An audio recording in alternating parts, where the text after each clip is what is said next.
ามในลูกไผ่น่ะมีเพิ่นน่ะเป็นจังได๋เพิ่นเฮ็ดให้แม่เครียดแม่ขมอีหยังสนุกลูกไผ่โตนเด็กน้อยนั่นแหละลูกไผ่ก็นี้แต่จากผัวแต่เฮือนเฮือนก็มีดินก็มีนี่จากผัวบ่อยากได้ผัวเพราะยังมีผู้บ่าวบัดเนาะบัดนี้จากผัวยังมาสนอยู่น้ำหยางก็เป็นไปบ่ได้เลยลังอายเลยลังอายศาสตร์ตัวเองสมมุติว่าเราไปซอกไปหาเงินเนาะอันแม่น้องสมโอคันแบบว่าเรามันยืนนี่คือว่าโอเคบ่หรือว่าจังได๋แม่คันสิมาอยู่นำแล้วไปซอกเฮ็ดเวียกเฮ็ดการยังบ่โอเคน้อยนี่บ่ได้บ่แม่บ่ได้ยังบ่โอเคอยู่ยากก็บ่ค่อยโอเคแต่ว่าฟังลองเฮ็ดเบิ่งว่าตัวสิเปลี่ยนได้คือตัวเว้าบ่ตัวสิหาอยู่หากินเลี้ยงลูกเลี้ยงอันแม่ได้บ่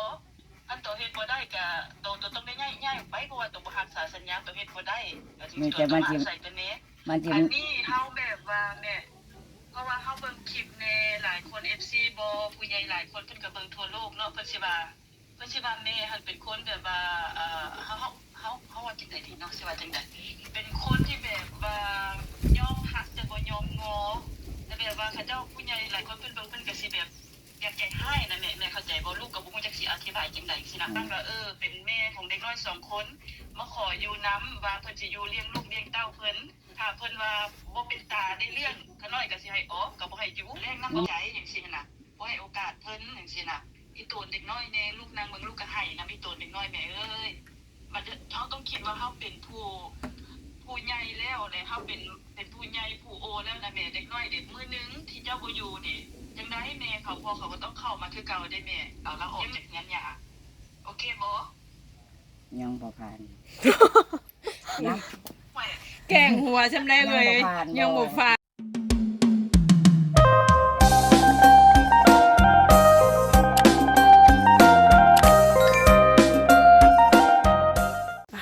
ทักทายสบายดีพี่น้องสบายดีสวัสดีเนาะเปิดภาพขึ้นมากันยังอยู่เพื่อนน้องสมโอคือเก่าคือเดิมพี่น้องเนาะกำลังสิพากันกลับพอดีมีทางเอื้อยหรือว่าผู้ใหญ่ใจดีเท่าพี่น้องเนาะเพิ่นอยากขอล้มน้ำแม่ย่าเนาะแต่เฮาก็บ่ว่าเพิ่นสิล้มเรื่องใดพี่น้องเนาะก็เป็นผู้รักผู้ใหญ่ที่ว่าเพิ่นเคยสุดเคยซอยหั่นแหละทั้งแม่ย่าน้องสมโอพี่น้องเลยไปเดี๋ยวไปเบิ่งไปส้มน้ำกันเนาะพี่น้องเนาะขออนุญาตทางเอื้อยเด้อเนาะทางเฮาก็สิได้ทำคลิปลงก็ขออนุญาตผิดถือก็ต้องขอโทษขออภัยหลายๆเด้อเอื้อยเด้อเนาะไปพูดอะไรพี่น้องเลยเดี๋ยวไปเบิ่งไปส้มน้ำกันเนาะโดยพี่น้องทางเมตูเพิ่นหรือว่าทางยายเพิ่นลมโอ้ตามเพิ่นน่ะแม่จังโมงทางนั้นอยู่พุ่นบ่าย2อยู่ที่หาดแต่8 โมงยังตอนเช้าเวลาต่างกันเนาะจังได๋แน่โดยแม่นเวลาห่างกัน6 ชั่วโมงเวลาห่างกันน่ะโดยแม่เอ้ยเฮาน่ะอยากถามเจ้าว่าอันเจ้ากับอันนั้นลูกสะใภ้น่ะเป็นจังไดกันแน่จูเจ้าน่ะแม่เอ้ยเฮาเลยอยากถามในลูกไผ่น่ะมีเพิ่นน่ะเป็นจังได๋เพิ่นเฮ็ดให้แม่เครียดแม่ขมอีหยังสนุกลูกไผ่โตนเด็กน้อยนั่นแหละลูกไผ่ก็นี้แต่จากผัวแต่เฮือนก็มีดินก็มีนี่จากผัวบ่อยากได้ผัวเพราะยังมีผู้บ่าวบัดเอาแม่ไปเห็นซะบ่หรือว่าได้ยินเขาเจ้าซ่าโอ้ยบ่ได้ซ่าแหละตัวจริงนี่แหละเนาะลูกเขาน้อยก็ยังอยู่ในเฮือนเก่ามันผัวมันน่ะมันมั่วตัวอันแม่นว่าเพิ่นเสียนั่นมาอยู่นำหาอยู่หากินเลี้ยงเด็กน้อยนี่คือแม่บ่อนุญาตบ่ได้จังได๋ยันบ่หาผ่านมาก็กินนำเขาน้อยตะกี้ผ่านมาก็ได้ทั้ง3ทั้ง4บลุ่มตื่นเช้ามาบลุ่มมาพามาก็มากินบ่ได้เฮ็ดหยังมันจะใส่นี่แหละน้อยสมมุติว่าคันมาอยู่นำกันเจ้าหันย่านเจ้าแบบว่ามาอยู่แล้วก็แต่บ่ซอกบ่หาจังซี่บ่แล้วเขาบ่เคยซอกเคยหานะผ่านมาเลยนะอยู่น้ำขร่อยก็อยู่มาแล้วผ่านมานะบาดนี้ก็เนาะบาดนี้จากผัวยังมาสนอยู่น้ำหยางก็เป็นไปบ่ได้เลยลังอายเลยลังอายศาสตร์ตัวเองโดยเพราะว่าเฮาสิไปถามผู้อื่นเฮาก็บ่อยากถามเฮาก็เลยอยากได้ยินจากปากเจ้านั่นแหละว่าเป็นจังได๋คือว่าบ่ให้มาอยู่นำกันมีเรื่องมีราวเครียดขมอีหยังกันสนุกบ่ได้เครียดบ่คือฟังจากปากเจ้านั่นแหละเนาะก็บ่ได้เครียดแหละแต่ว่าเคยผ่านมาแล้วกับเขานี่ โดย แล้วก็หนึ่งมาเนาะขน้อย โดยแม่ ขน้อย ลูกสิฟัง โดยขน้อยก็มากับบ่แม่นมานำลูกสะใภ้เนาะคันขน้อยบ่มาก็ขน้อยก็บ่ได้ร้านก็บ่ได้ขน้อยได้ร้านก็ได้ โดยอันนี้เขาก็เข้าใจแม่ โดยแล้วบัดนี้หั่นคือลูกสะใภ้เขาอยากมา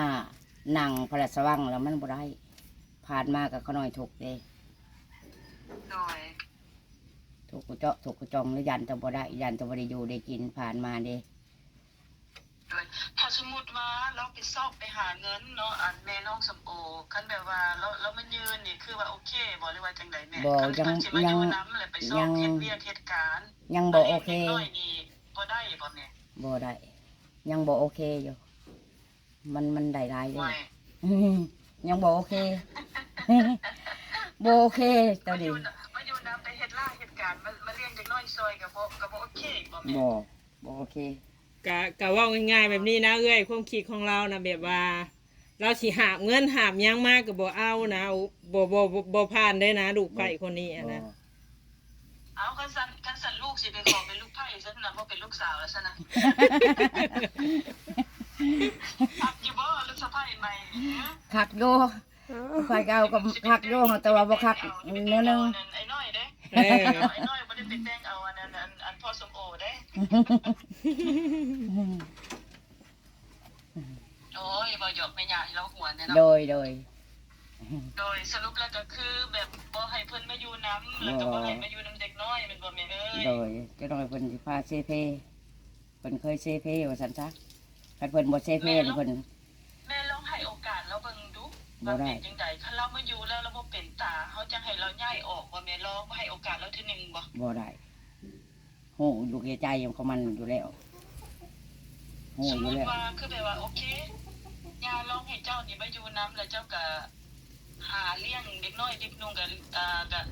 เอารวมๆกันแล้วแลก็ทั้งกันเบิ่งเด็กน้อยก็ต้องเบิ่งยานำแลแล้วเจ้าก็อายุหลายแล้วเด้แม่เฮาก็แบบว่า มันอยาก ลอง กิน ให้โอกาสเราเบิ่งบ่ มันจะกินน้ำยาที่หลายกว่าผ่านมาก็ไม่จะกินน้ำยา โดยถ้าสมมุติว่าเรามาอยู่แล้วเราบ่ได้เรื่องเฮาจังว่าจังซี่แหละ มันบ่ได้เรื่องมาเลยนะ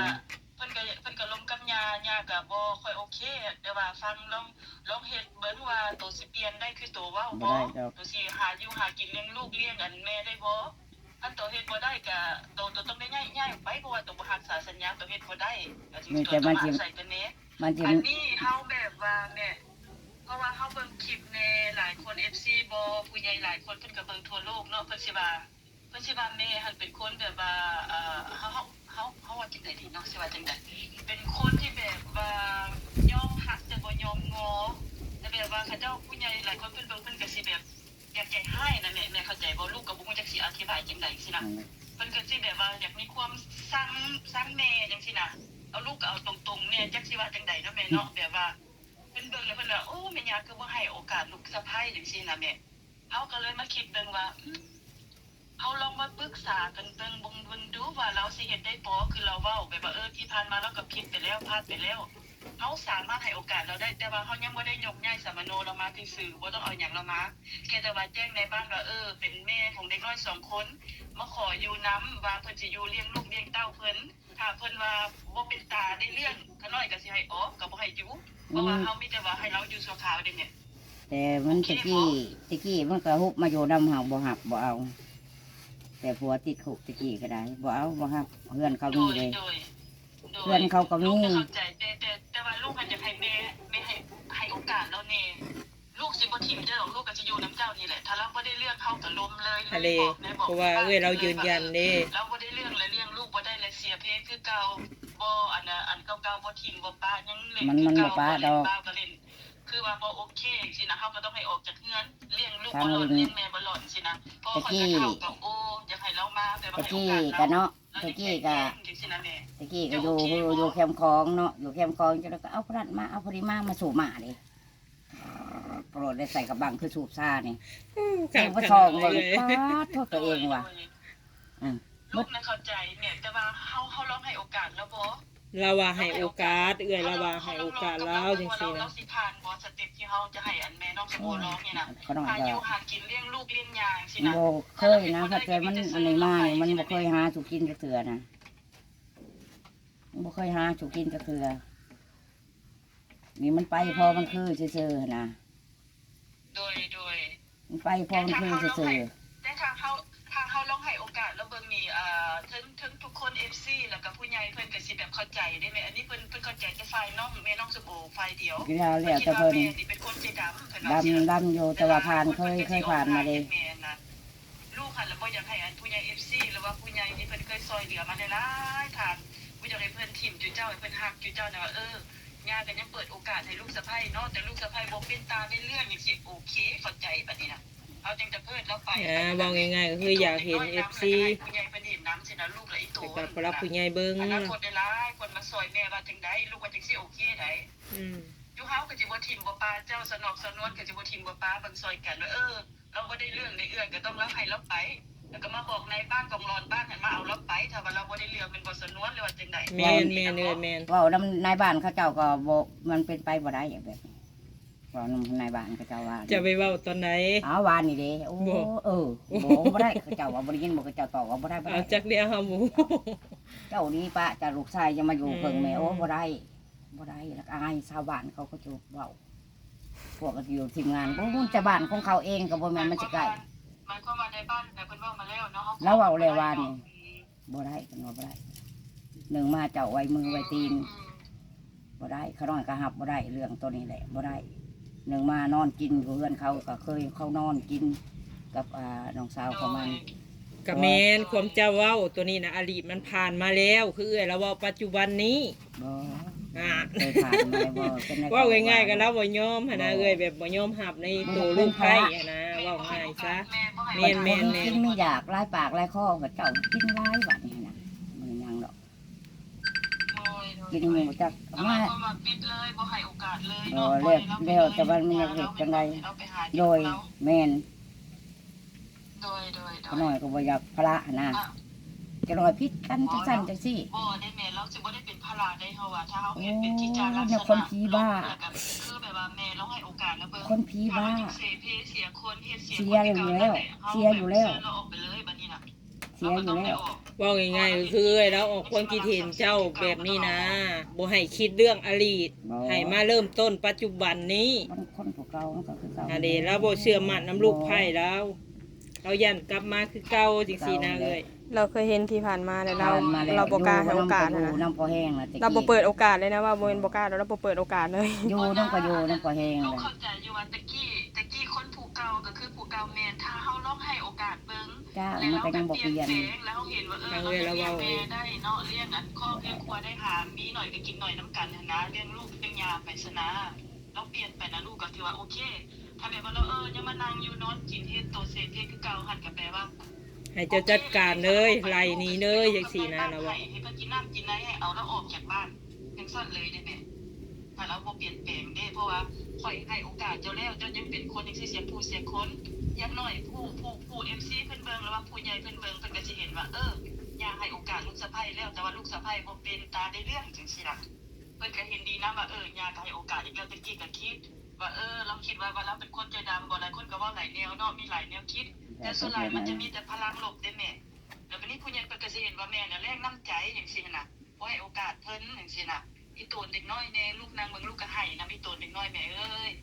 มันเฮาต้องคิดว่าเฮาเป็นผู้ใหญ่แล้วเลยเฮาเป็นผู้ใหญ่ผู้โอแล้วนะแม่เด็กน้อยเด็กมื้อนึงที่เจ้าบ่อยู่นี่จังได๋แม่เขาก็ต้องเข้ามาคือเก่าได้แม่ยังหน่อยช่วงที่เจ้ายังอยู่เฮ็ดให้เพิ่นเห็นเฮ็ดให้ผู้ใหญ่เห็นว่าย่าเปิดโอกาสให้ลูกสะใภ้ให้มาเป็นให้เราให้ไปเข้ามาแล้วให้เราลองทดสอบแล้วเบิ่งว่าเราจะผ่านบ่ถ้าเราบ่ผ่านเฮาก็ไปเลยก่อนจะมาเฮาก็ไปเว้ากับนายบ้านเพิ่นยืนยัน มา จัง อยู่ ซี่ นี่ ว่า ก็มาแล้ว เด็กน้อยนี้อย่ามาซอยเลี้ยงซอยหาเงินหาค้ำค่อยกระเฒ่ากับโอ้เสียลงกับนายบ้านเพิ่นถ้าว่าเราบ่เป็นตาได้เรื่องก็มีแต่แล้วแต่นายบ้านจะตัดสินเป็นแล้วก็เอาเราออกไปเลยจังซี่นะลูกก็สิเป็นคนให้ผู้เพิ่นกินน้ำกินในแล้วก็ให้เพิ่นไปเซิร์ชแล้วออกกองหลอนเอาเราออกจากเงินหยาโอเคบ่ ยังบ่ผ่านนะ ไม่ แกล้งหัวซำได้เลยยังบ่ผ่านว่าจ้ะ สวรรค์ได้ก็ว่ายอม โอเคสนามบัดนี้ เล แห ย ละ บ่จักเป็นจักกวดจักปัด แม่นะบ่ให้โอกาสเราเลยแล้วก็บ่ให้โอกาสเจ้าเลยนะแบบเพราะว่ามีผู้ใหญ่เพิ่นเบิ่งหลายแล้วก็ FC เพิ่นเบิ่งหลายนะเพิ่นมีแต่พลังลบตอนนี้นะลูกเราบ่อยากให้มีอยากให้เจ้า วกหั้นนะนั่นแหละทางแม่ยืนยันกระต่ายคาเดียวว่าจังได๋ก็บ่ให้โอกาสเนาะก็ บ่อยากเอา พลังลบเลยนะหาเจ้าน่ะแม่เอ้ยลูกก็ได้ลูกก็บ่จักสิว่าผู้ใหญ่ที่เพิ่นจะเข้ามาผู้ใหญ่ที่เพิ่นจะส่งอนาคตเด็กน้อยเพิ่นก็เริ่มถอยเพิ่นคิดไปมีแต่พลังลบอย่างเดียวตอนนี้น่ะJa, was passiert? แล้วเราคุยกับผัวเราอืม แปลกแล้วเนาะ เพิ่นงงเสียงเอ้ยเอ้ย ก็เดี๋ยวเพิ่นปิดเสียงเลย เอ้ยเราเว้าภาษาเด้ Schat, was denn? ย่ารถเล็ดเลย หลอดโหได้แปลภาษาอันนี้ภาษาหยังวะ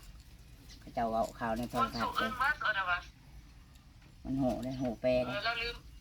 ลืมเครื่องแล้วเรามาเอาเครื่องไปพ่อทำการแล้วเราสิโทรให้เจ้าไปให้นั้นเมียไฟโทรศัพท์ Was denn? Ja, mach ich. Okay. โดยตัวเฮาบัดนี้ โตยาว ยาว เอายาวไม่ยาว่าจังไดเดี๋ยวไรก็เล็ดขาดเด้อเนาะกับลูกไผ่นี่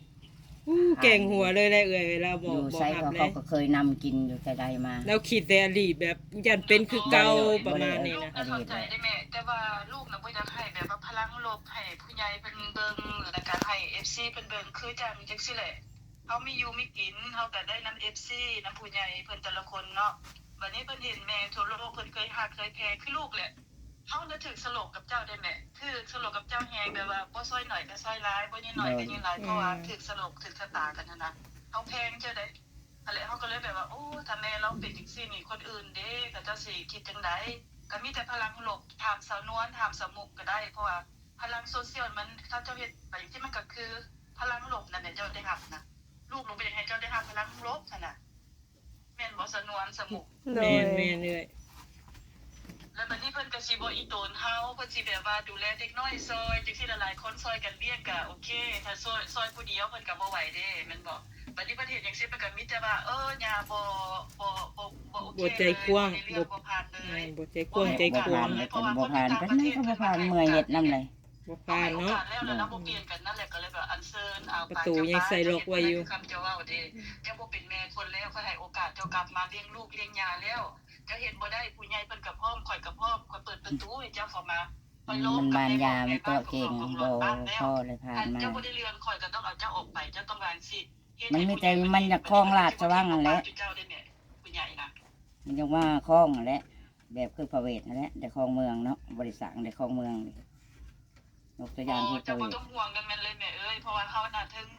อายุก็ถึงเฒ่าถึงโอไปอนาคตเฮานี่แฮงอยากให้เจ้าอยู่โดนๆอยู่ไปจนเด็กน้อยได้ลูกได้หลานพุ่นแหละแต่เฮาบ่ฮู้ได้แม่ว่ามื้อใดอายุเฮา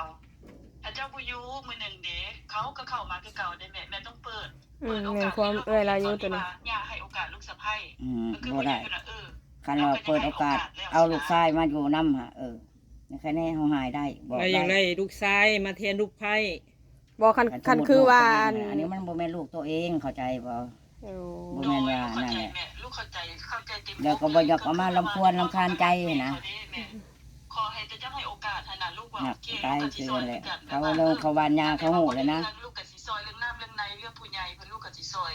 โหอยู่ จัง เขา ซี่ โห นะ นะ ค่าใช้จ่ายใช้จ่ายเนี่ยลูกบ่ทิ่มบ่ปาดอกให้บ่ายเพิ่นมาเอานางอันนี้ไปถ้าเราบ่ได้เรื่องอ่ะนะคือเฮาให้โอกาสเราให้ทั่วโลกเพิ่นเห็นว่าย่าให้โอกาสลูกสะใภ้แค่เรามาอยู่ดำเดือน 2-3 เดือนเราก็บ่ม่มแล้วแม้ถ้าเราเฮ็ดบ่ได้นะมันบ่สนวน แม่นเลยแม่น เฮ็ดบ่ได้ เอากับ เรา ว่า เป็ ให้ น โอกา มา ส นี่ เนี่ มัน ย เป็น สา ยั ว ง ลูก อัน เพิ่ นั้น นเห็นว่าย่าให้โอกาสแล้วนางอันนี้บ่ได้เรื่องเลี้ยงลูกเลี้ยงเต้าบ่ได้มีแต่เว้า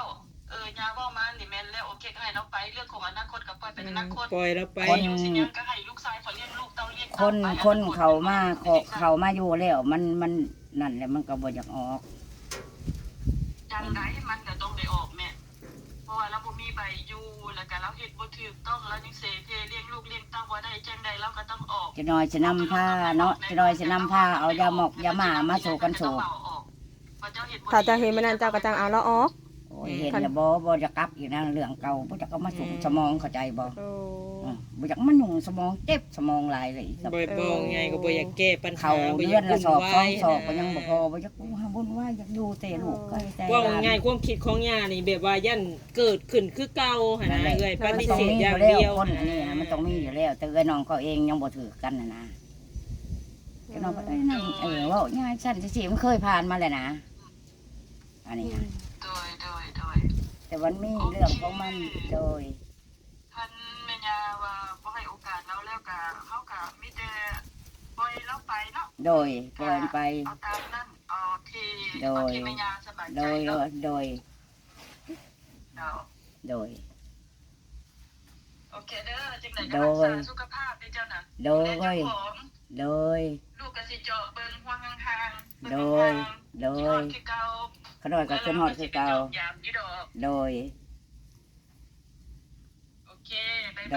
บาย บายสบายดี สบายดีเอ้ยสบายดีโดยเอาเบิดเลยเนาะ เลยบ่บ้า สิเว้าในใดก็บ่เอา มันจะบ่ห้องผ่านมาเลยนะ โฟด อยู่2จุดเนาะอยู่ไสเขาก็นำกินเข้านอนเขาบ่เฮ็ดหยังไงเขาปัญหาเพิ่นเป็นบ่ล่ะบัดนี้ไอ้น้อยใช่แต่มาอยู่ในนี่ 3-4 มื้อของหันก็ยังเขาหนึง3หวดเต็มติบอันนี้บ่คุมเพน เรากินหลายบ่ กินหลาย กินหลายได้แบบว่ามันจืดยาจืดหยังแหละเราก็กินหลายเนาะตะกี้ 3 โมงเนาะลูกแล้วเขาพากันเฮ็ดกินแล้วบลึมเติมต่ำแล้วมันเฮ็ดกินแล้วบัดนี้ ใหญ่กินหลายแล้วเขาจนบ่พอกินเปิงในยังว่ามีเขาเนาะหลายเด้ทั้งของกินทั้งเขาทั้งยังบัดนี้เขาก็คุม แล้วเว้าจังซี่แบบว่าให้โอกาสเราถ้าเราบ่ดีเนาะเราก็แบบว่าให้แจ้งในบ้านจังซี่นะจับเราไปนะเนาะไปสั่งไปสอน เขาก็บ่นั่นดอก บอกง่ายๆก็คือว่าแหละ เอาว่าพังแล้วว่าเนี่ยแบบว่า คือเราเห็นที่ผ่านมาเนี่ยอายุเรากะลาเนี่ยเราบ่อยากปวดหัวอีกนะแบบว่าแบบบ่มีก็อยู่งุบหงาไปแล้วก็น้ำครัวเต็งได้ก็แล้วนะ มีคือขน้อยเนาะ อืม ลูกขน้อยเขามีเขาก็บ่ได้มาหยงเกี่ยวอยากมาโยนให้เจ้าได้สั่นจังซี่เขาก็ยังบ่ได้มาหยงเกี่ยวเขาอยากให้แม่นี่สบายใจอันน่ะเขาบ่ได้หยงเกี่ยวอะไรมีก็เป็นยังมาคนอื่นปูเลนมา อืม ขน้อยบ่ได้วนวายมีแต่อยากไปเบิ่งลูกซื่อๆมื้อน่ะ อืม ลูกอยู่สันสบายใจ ก็เข้าใจอยู่แล้วเนาะตัวนี้ก็แบบคือว่าหั่นแหละพี่น้องเอ้ยเนาะ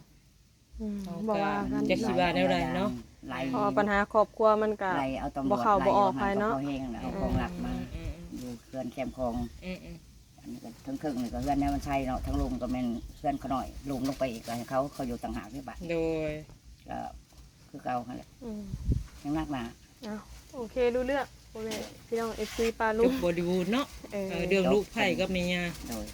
เพราะว่าเบิ้ลแล้ว ใคร บาด ก็เว้าหลายคนอยู่มันบ่คือ มันบ่คือ บ่คือ อืม และหีด12คลอง14เพิ่นมันก็บ่ถืออีกแบบ ให้เราแต่งคันหาคันเป็ด แต่ง มา คั บ่ นยังก็บ่เอานะบ่จักให้เลี้ยงบ่จักนึ่งข้าวใช้แต่งพระข้าวให้กินนะเดี๋ยวนี้ฮะ สมมุติเพิ่นแต่งเพิ่นได้ใช่ โอ้ย โอ้ สิแต่งได้จังน้ำดิโอ้ย นี่ได้แล้วก็บ่เชื่อนะสมมุติเอ้ยว่าแนวใดกั ผ่าน นมานี่ลูกจนใหญ่บ่เสือสิแต่งก็บ่เสือ ถ้าสมมุติว่าแม่บ่อยู่ค่ะว่าบ่เอาเรามาแต่ว่าเราไม่เยี่ยมมาหามาแวะมาดินมาหัวรวมเต่ากับมาเรื่อยกับบ่เป็นหยังบ่ บ่แล้วรำคาญดิ โอ้ได้ มาเด้อก็รำคาญอีก รำ เด้ คาญลูกเต่านี่จ้ะ เออ เพราะว่า โอ้ แม่กับลูกเขาเจ้าก็ได้ เขาก็ดูกิน พัดภาคจากกันเนาะ หัวอก จักสิพากไปยังตะกี้ยังให้พาไปเยี่ยม อันนั้น ยาม มัน ทำข่าว อันนั้นมันแบบคิดมืดไปเบิดแล้วตอนนั้นน่ะร้านนั้นน่ะตอนนี้เราหังก็เริ่มสว่างก็มีมันก็บ่ฮู้ตัวเอ้ยเนาะบางคนมันก็เฮ็ดผิดมันก็มืดไปเบิดแล้วมันจึงเฮ็ดชั่วได้เด้ ขนาดติดคุก บ่มีทางออกทางเข้าเลยเนาะ บ่แม่นฮอดปีบ่หรือจังไดยังออกมายังคือเก่าอยู่ปากนี่เนาะรับได้แต่ว่าจิตใจของเขาน่ะบ่ผ่าน ก็บ่เป็นหยังเนาะพี่น้องเนาะ บ่ผ่านก็บ่ผ่า เข้าน ใจนำกัน FC เนาะ ขอโทษพ่อแม่พี่น้องเนาะพ่อแม่ปา FC โนเนาะ ผู้รักผู้ใหญ่หั่นแหละเนาะขอโทษขออภัยพี่น้องเอ้ยก็คือแม่ย่าเรานี่บ่รับบ่ได้เนาะเรื่องลูกไผก็คือ มัน แบบ หลายอันหลายอย่างเลย ทั้งเอ้ยแล้วก็มาโอมาลมเพื่อว่าถ้าแม่ย่าเปิดใจกว้างเนาะรับลูกไผมาอยู่นำ ทำแล้วเอา นี่ ทำแล้วเอายังมารัชนีเข้ามา ลัษณี เสน่ห์เอาก็ดีแต่ว่าเรามีเสน่ห์ ลัษณี รัชนี โอ้ลัษณี ลัษณีได้ลัษณี กะดีบ้านกะดีเมืองอย่างที่บ่คำหมายโอ้ย ผ่านมาเลยนะ เอาบ่ว่าเพิ่นเนาะครอบครัวเพิ่น มีแต่ว่าพักพร โดยพักใจพักกายพักสมองเด้อ บ่ต้องคิดหลาย โดยก็บ่คิด ไว้บ้าง ปล่อยว่าง ดีแล้วเนาะ โ เลย เอาบ่อยากเว่าได้ยันไม่ย่าเราคิดหลายแล้วเนาะ คัน จะ ผู้ ปากแล้วว่าบ่คิดใจเราคิดอยู่ อื ประจ ม มาอ่อนนี่โอ้ยขอโทษขออภัยหลายๆตัวนี้ผ่านมาแล้ว อืม โอ้หับบ่ได้อีดีตัว บ่ นี้ ได้อดีตัวนี้ อืม จะน้อยบัดเนาะไปหันไปนี่จะน้อยบัดมีผู้บ่าวเนาะมีผู้ชายเนาะมาในนั้นในนี่เพราะว่าเพื่อนเนาะบัดสงบเด้บาดนี้ อืม เขามาปิดตูอัดตูอยู่ในก็ได้ เดี๋ยวยังคนเข้าคนออกคนนอกคนในคนบ่ เขา ฮู้ กับ บ่ มัน จั สั ก งคมแนวมันอัน อืมอืม เปื่อยๆในจังซั่น เอาจังไดเฮากลับป้าเด้อซะเด้อบัดนี้เด้อ สบายดี โดย โดยอ่ะโอเค พี่น้องเนาะสำหรับคลิปนี้ก็ทางเอื้อย หรือว่าผู้ใหญ่ใจดีเพิ่นโทรมาขอความเห็นใจหรือว่าขอโอกาสให้แม่น้องสมโอเนาะ